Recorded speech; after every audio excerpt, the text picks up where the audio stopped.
Okay, now, this is sad. We haven't even gotten halfway through the list. Number six, I'm gonna kind of skim through a little bit, because, well, reasons. Number six, for the sake of time mostly, is Kraven. Kraven the Hunter. I really, really like Kraven. It's a very interesting dynamic that he has because he basically has absolutely no reason for going after Peter other than the fact that he can. Okay, he's a Spider-Man, and pretty much the only reason he wants him is purely because he had the audacity to name himself after an animal. He decided he was going to hunt him. But see, as time goes by, he sort of becomes obsessed with him. He starts to see him as a personification of a demon that he believes tormented and killed his mother.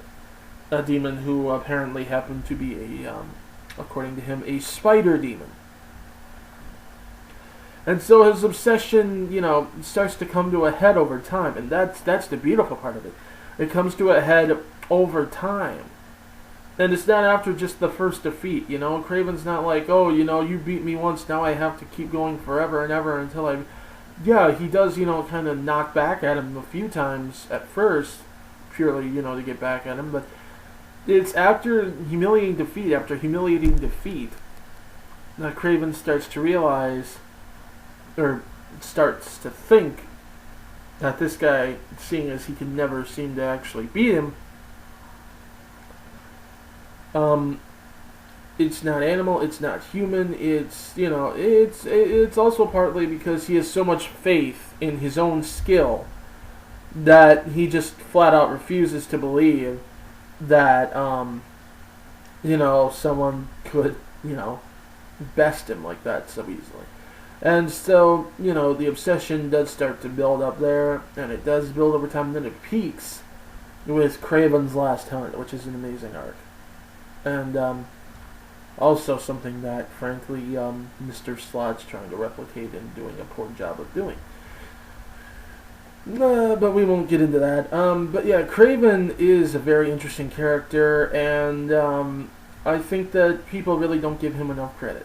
He has, and a lot of people seem to think he's just a guy, but he does have enhanced strength. He does have enhanced senses. He's very similar to Wolverine in terms of actual power. Except he got his through magical potions rather than mutation.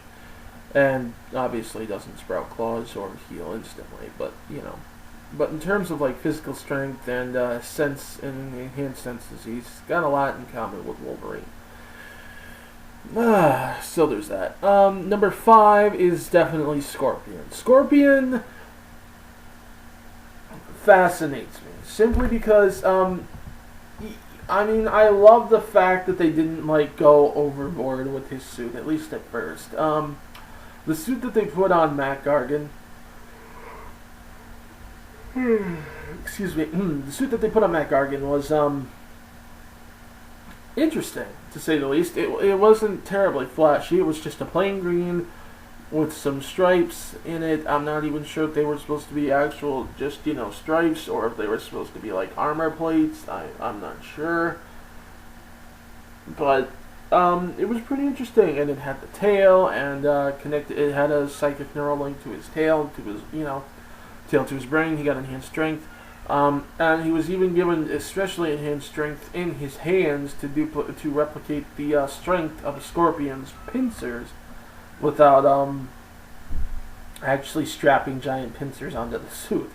So I actually thought that was kind of clever. Then as, standards kind of got more lax, they finally put a blade on the tail.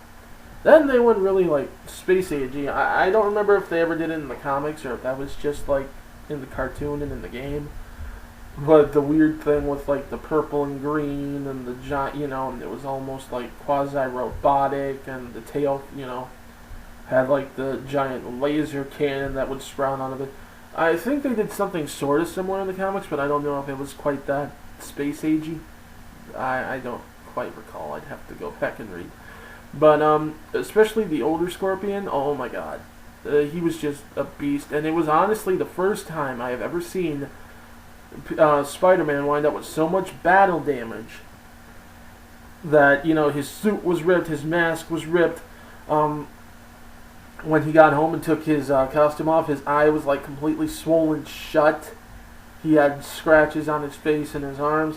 It was honestly the most damaged I had ever seen them do with Spider-Man.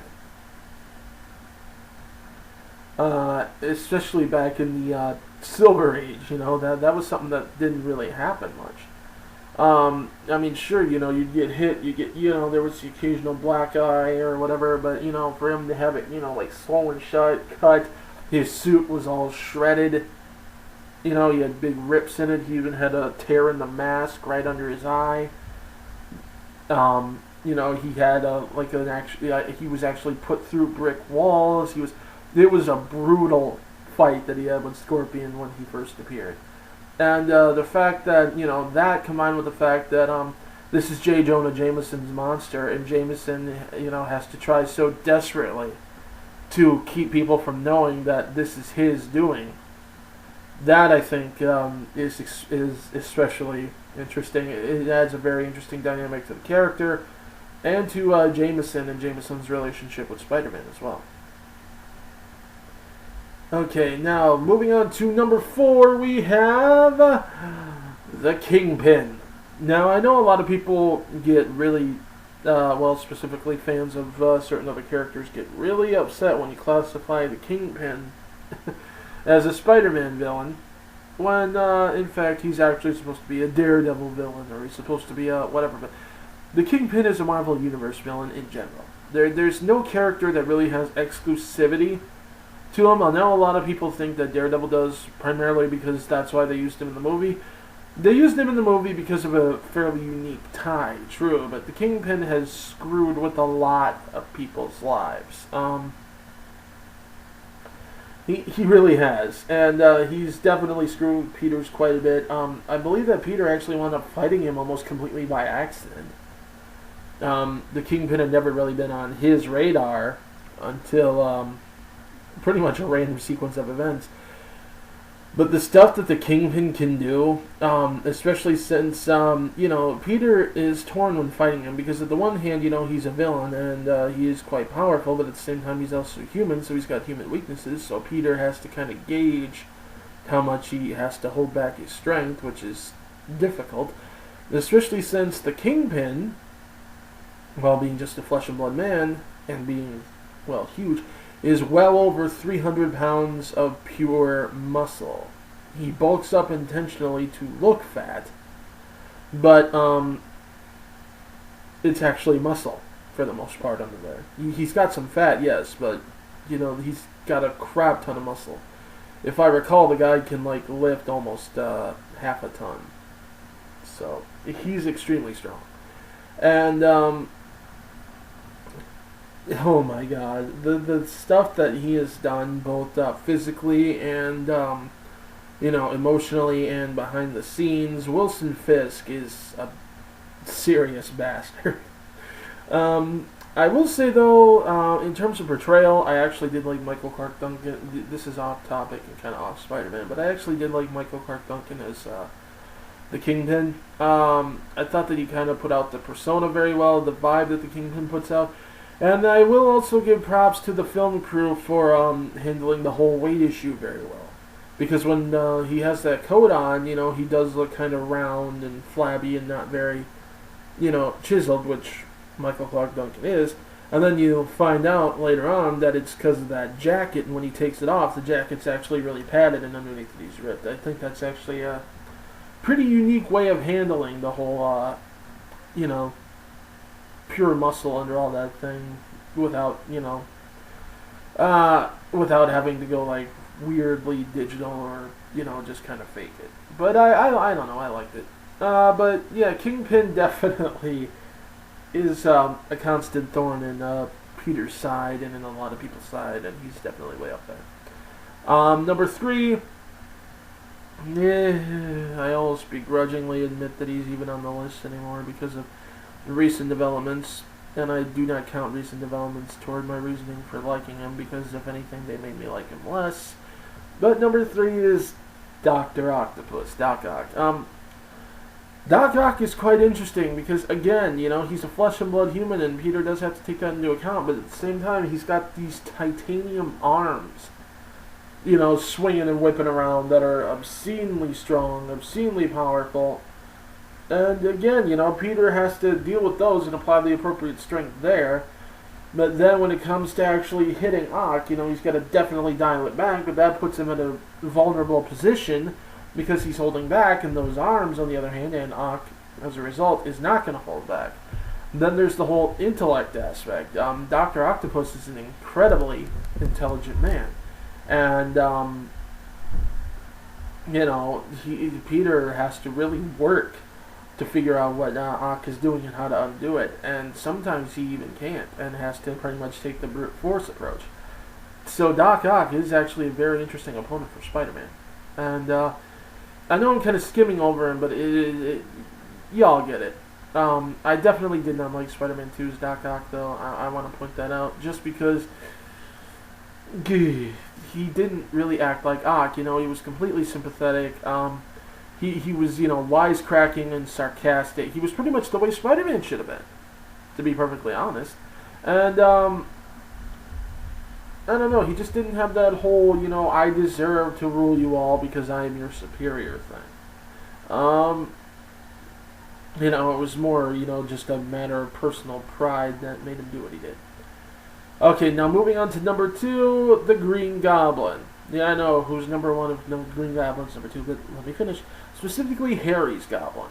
Now, this is a very interesting dynamic that Peter and Harry have, because Harry is his best friend. Harry, was his roommate, his best friend, his closest, companion for quite a while.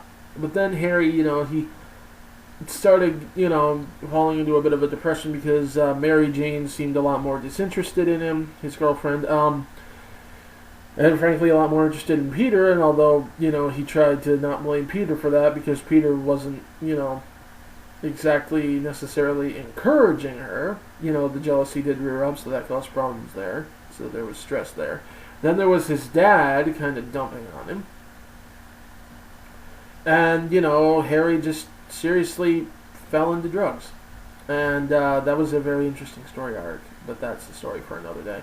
But the drug-addled mind of Harry Osborn, though, is what led him to believe that his father was actually a good man, and Spider-Man was the evil man, even though he knew that his father was the Green Goblin. And it's what inspired him to take on the persona of the Goblin. As the Goblin, Harry can hit he's very conniving, almost as much as his father was.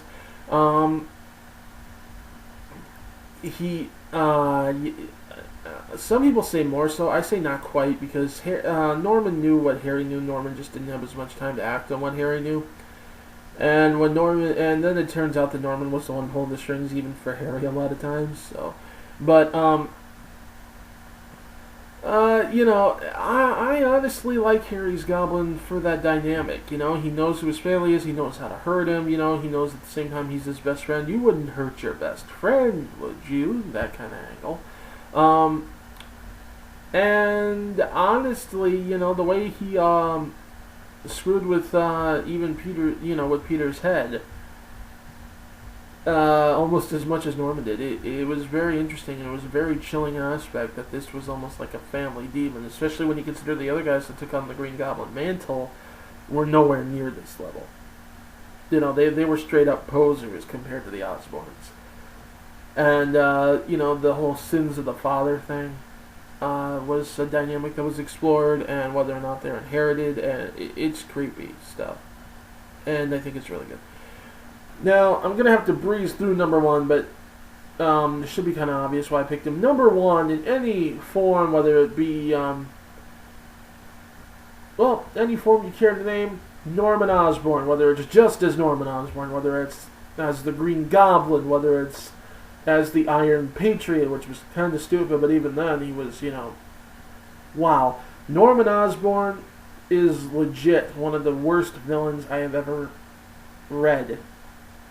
I mean, not like bad. I mean like good bad. Okay, he is one of the most wicked people that I've read in a comic book. He rivals the Joker, definitely. In the way he has hurt Peter, and the way he has messed with his life, and the way that he has found to, stomp on him.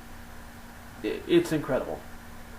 Anyways, I'm gonna have to cut it short there. I might expand a little bit more on it later, but I'm running out of time. I don't want to turn it into a 3-parter just for a 2-minute explanation. So I will catch you guys later. See ya.